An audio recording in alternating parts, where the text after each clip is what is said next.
Video के अंदर हम कक्षा 12 हिंदी अनिवार्य के दिनांक 22 अक्टूबर 2021 की जो आपकी वर्कशीट आई है उसका पूरा सॉल्यूशन हम इस वीडियो के अंदर देखेंगे। ये वर्कशीट आपको आ गई है और ये गलत थोड़ा मिसप्रिंट कर दिया है बोर्ड ने। 20 तारीख यहाँ पे लिखती है, 22 तारीख की वर्कशीट आपको आज मिली है। ये अपठित पद्यांश से लिया गया है टॉपिक आपके। तो देखिए यहाँ पे आपको एक अपठित पद्यांश दिया हुआ है। अपठित का मतलब है जो कहीं पे भी आपने पढ़ा नहीं होगा, यानी आपकी पाठ्य पुस्तक से नहीं लिया जाता है, कहीं और से लिया जाता है ये। तो ये आपको पद्यांश दिया है, इसको पढ़कर आपको 5 प्रश्नों के उत्तर देने हैं। ये 5 प्रश्न आपको यहाँ दिए हुए हैं। तो देखिए आप पहला प्रश्न आपको दिया है, यह अवसर है स्वर्णिम सुयुग है, कवि ने किस अवसर को स्वर्णिम सुयुग कहा है? तो ये आपको बताना है। तो देखिए तो कवि ने किसको स्वर्णिम सुयुग कहा है? तो कवि ने तरुणाई यानी जवानी को स्वर्णिम सुयुग कहा है। युवावस्था ही वह स्वर्णिम अवसर है जिसमें वह नया निर्माण कर सकते हैं। तो यहाँ पे आपको यहाँ तक आपका पहला प्रश्न का उत्तर हो जाएगा, ठीक है ना। तो तरुणाई यानी तरुणाई जवानी को ही स्वर्णिम सुयुग कहा है कवि ने। दूसरा प्रश्न आप देखिए, विश्व की भागदौड़ किसके हाथों में शोभा पाती है और क्यों? तो विश्व की भागदौड़ किसके हाथों में शोभा पाती है और क्यों पाती है?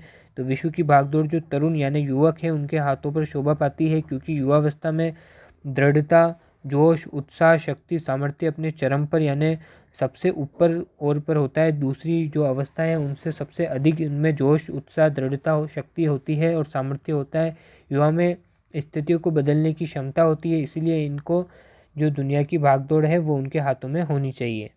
तीसरा प्रश्न आप देखिए, बाहर में अपने घर में क्या भरने के लिए कहा गया है? तो बाहर में अपने घर में क्या भरने के लिए कहा गया है? तो देखिए आप बाहर में अपने घर में आश्रय अंदर बाहर सभी जगह से है।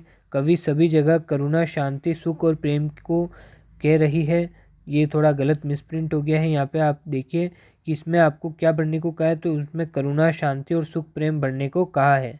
अगला प्रश्न आप देखिए, कवि ने किस के हृदय में मानवता स्थापित करने को कहा है?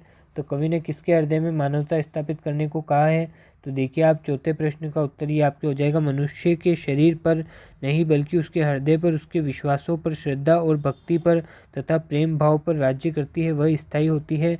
तो कहाँ पे उसने कहा है? तो श्रद्धा, भक्ति, ठीक है ना, विश्वासों, प्रेम भाव पर कहा है, ठीक है ना। अगला प्रश्न आप देखिए, कवि ने किसको धरा पर ध्वस्त करने को कहा और किससे कहा? तो कवि ने किसको धरा पर ध्वस्त करने को कहा और किससे कहा? तो कवि ने अस्त्र शस्त्र आएगा यहाँ पे आपके, अस्त्र और शस्त्र पाखंडों से तथा दंभी धरा को ध्वस्त करने को कहा है।